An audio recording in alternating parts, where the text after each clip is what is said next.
usiingie kwenye ndoa kama umeingia kwenye ndoa. Ingia kwenye ndoa kama mtu aliyeingia kwenye kusudi.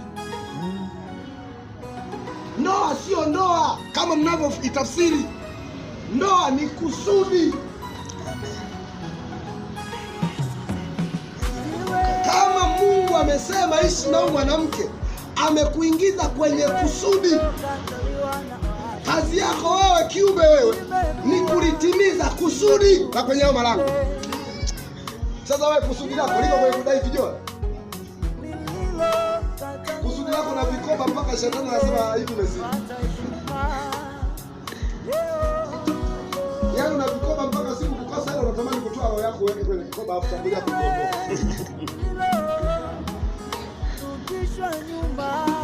Mimi ni kiumbe na wewe ni kiumbe. Ila kati ya kiumbe chenye deni mbinguni, wewe mwanamke una deni. Mwanamke anadaiwa hapa mpaka kwa Bwana Yesu. Anadai.